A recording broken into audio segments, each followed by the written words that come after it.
get us going. Kim, I guess just first off, when Alyssa got in foul trouble, you brought her to the bench. Y'all actually went on a run and outscored them, took a 10-point lead into halftime. How big was that just to kind of, the other players to pick up the slack, I guess? Well, honestly, you want all your players out there, and especially, a starter and player of the year. But we have depth, Jerry, and I wasn't surprised we, spread the lead. Bickle's got enough experience in minutes, and that's not a surprise. That just tells you that we're pretty good. And Kim, y'all finished again on a really good note. I know you pay attention to those last minutes. I think y'all finished on a 12-0 run. Well, I was absolutely proud of Sarah and Hannah and Jo, and it's hard coming in there late. No matter if you have a lead or not, you want to do good, and they just had fresh legs and came in there and attacked in transition and finished shots. And yes, that's how you want to finish a game. John, go ahead. Yeah, Queen, did this one mean a little bit more since y'all were playing for last year's seniors too? Yeah, last year we didn't even have a chance to get on a plane and fly out here. So this year I was definitely kind of more appreciative and knowing that I can't take these little moments for granted, and every time and every minute I get on the floor, I have to make the most out of it. And so I feel like that's what I kind of did today. And Kim, I wanted to ask you about, they only shot 27%. How good did you think your defense was today? Well, John, I was just telling Queen as we were sitting here looking at the stat sheet prior to talking to you guys, I looked at the number of field goals we scored and the number of field goals that they scored. Listen, fatigue set in with both teams, and I'm not surprised because of the type of defense that both teams played the last 2 days, and then today it happens, and we just were able to weather the fatigue. Where it really showed up for us was in turnovers.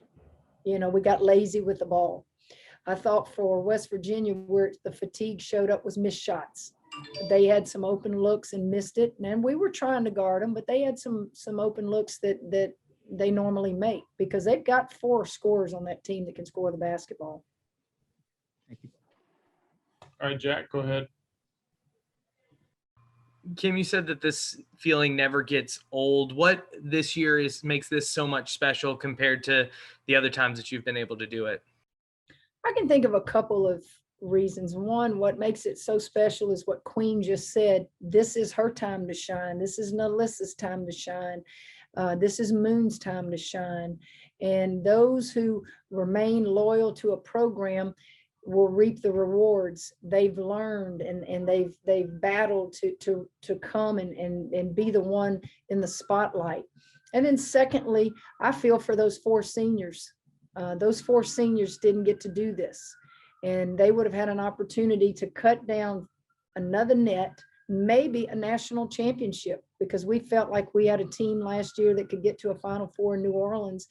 And I just can't get those 4 seniors out of my mind when we out there celebrating today. And then Queen, do you feel like you're kind of starting to peak and play your best ball just at the right time? Yeah, definitely. I feel like this is when you want to start, seeing results and seeing your hard work pay off. And I feel like this is what my team needs, and they need this on a consistent basis. And I feel like this is only going to make us better and make me better and make my teammates better when I'm playing well. But I feel like we're all starting to peak at the same time. Liz is playing outstanding. Moon, Dejanay are playing outstanding. We have Didi who can do it all. So I just feel like we're all starting to come together as a team, and it's going well for us. All right, Mandy, go ahead.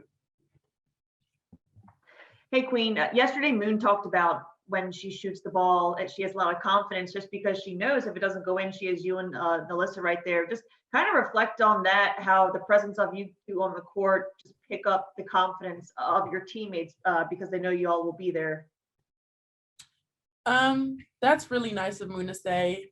I work hard on being a really good rebounder, especially offensive rebounder. I feel like when Moon shoots the ball, I kind of know it's going in, but the few times she does miss, it's like I have to position myself well to get an offensive rebound and possibly put it back in or kick it out and get another shot. But having Bliss there also helps because if I don't get it, I know most likely she'll be there on the backside to get it too. And I feel like it's a good duo. We're athletic. We can both jump really high, and it's just a really it's a mismatch. I feel like when you have post players that can't really jump, and then you have post players who can. And a quick follow-up for you, Coach, just kind of that same factor with Queen and Nalissa. What's that like knowing that you have those two physical, very aggressive rebounders on your team, and they also have a leadership role as well? Well, they're not just rebounders. You know, their role on this team is score the basketball. They have to defend. Rebounding is probably what a lot of people think of tall girls or tall women. We don't look at them for just rebounding. We depend on them to do a lot of things. They've got to help teammates defensively. They've got to go out some games and guard on the perimeter. And then they've got to turn around and go get the rebound. Block shots. This kid right here, she's unbelievable here. She's broken records since she's been here, not just rebounding, but just in blocking shots. And I don't know what game, Queen, what game was it? Was it the West Virginia game back home? I don't know. She blocks a shot on this side of the rim and turns around and rebounds the ball, you know, on the other side of the rim. That's just athleticism. That's just a will to go do that. And in one possession, she did two great things. All right, Chris. Coach, you've won a lot of these, but obviously every team has a little bit different kind of feel to it. So what do you see as some of the defining characteristics of this year's team? Finding their own identity, change of position, change in roles. You can't just go out there because you've been in the program for a year or two and expect, bam, we just pick up where we left off. Their roles have changed. Some have even changed positions, and that takes time to master, and not only to master, but to play together, to be on the same page. Where does Queen need the ball? Where does Nalissa need the ball? How are we going to defend this? It just takes playing together and experience. And Coach, you have a week now before you play in the big tournament. What are some things, what's the focus this week? What are some things you're going to have to fine tune and work on if you're going to make that run to the Final Four? Well, we're tired right now. The first thing we need to do is rest. And we'll go back tomorrow, and they'll have the selection show on TV at 6 o'clock, and we'll have our little gathering in the Stone Room. Of course, the fans won't be there, but we'll have media obligations tomorrow. We'll have COVID testing tomorrow.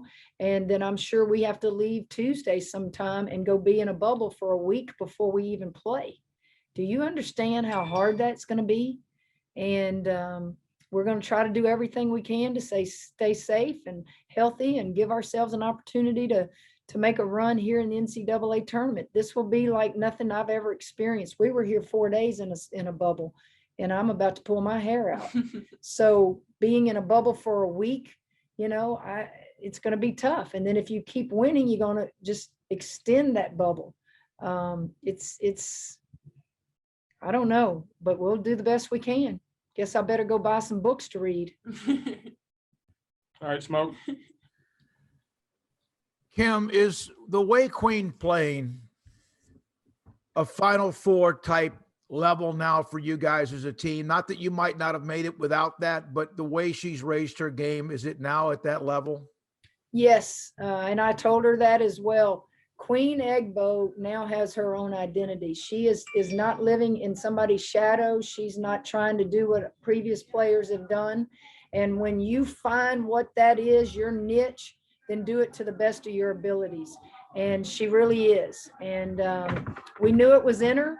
We just kept trying to get it out of her quicker than she could get it out. And now we're at the point where when she doesn't do those things, you know, we're frustrated at her because we now expect it every game.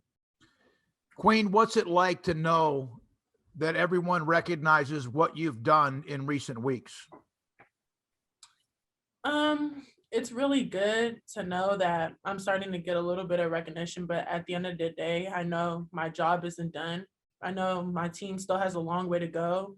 We still have a lot more to do, and it's nice, but this is not what I came here for. I came here to win, to be a part of something bigger and better. And I feel like my team is very capable of getting to the Final Four and, eventually cutting down those nets in San Antonio, but we're just taking things day by day. I try not to look too far into the future. I try to just take things, like I said, day by day and focus on the present and what I have to do today and tomorrow to help my team. All right, Andrew. Coach, it was a really tough physical game to win the title. Dejanay got hit, lost some contacts. Nalissa got hit. She had to change her jersey because of the blood. I was wondering if you could shed light on kind of what exactly happened in those plays, and then just the will to win that your team exhibited throughout the course of the season, this game to win the title. I thought all 3 games here in Kansas City were physical. I mean, they were. And we play physical, and all 3 games were physical. I'm not sure, Queen was on the floor. What happened to Nalissa, she could probably tell you better than I could. I didn't know anything about Dejanay until after we got to the locker room. And my understanding on Dejanay is the opponent's hair hit her across the contacts, and it literally cut her contacts into pieces, the hair flopping across the eye. So that's what happened to Dejanay. But Liz said they kind of hit her in her mouth and she bit her lip. Got it. And Queen, I'll follow up with you, but just it looks like there's a ton of charges on both sides, people giving up their bodies,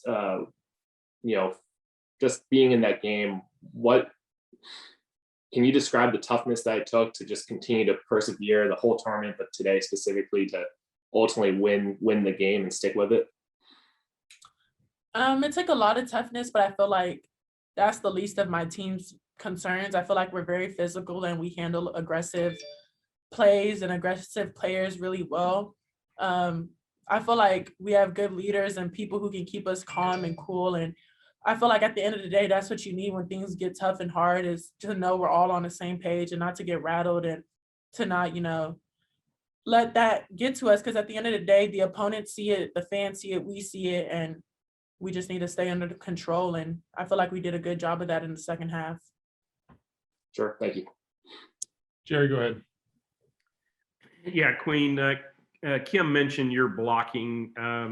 You had, I think it was the 3rd best Big 12 tournament series ever with 14 blocks. Is that a timing thing? And maybe was that something that Lauren might have helped you with in terms of, working with her the last couple of years on the timing of those blocks? Yeah, I definitely preseason and, in the start of Big 12 play, I was getting in a lot of foul trouble. So I would I would just be real cautious of, why am I getting in foul troubles? What am I doing to get myself those knick-knack calls? And I realized it's because I'm swiping down, and I realized Elsie never really did that. She just kept her hands straight up and moved her feet, and she was able to block and alter a lot of shots. And even though I might not block everything that enters the lane, I know I'm altering shots, and that's what Elsie was really good at. And so I just keep little stuff like that in my head. But when I do have an opportunity to block a shot, that is definitely something I try to do without fouling, of course, without getting my body involved. And yeah, looking up to the people I've played with, they definitely set the tone and expectations of what we do here. Kim, what is the difference between, she was fouling out, she was getting a lot of fouls early in the year, and now she's blocking without fouls? Just experience. She went through the frustration of, coach, help me fix it. And there's nothing I can just magically tell her, hey, this is what you're doing wrong. It's just a flow. It's a feel. She even went through a phase where she just wasn't going to guard anybody. Now, I did tell her that wasn't going to fly. I let her know real quick, oh, no, you're not going to go out here and not guard anybody for fear of fouling. And I just think it comes with experience, being on the floor, figuring it out.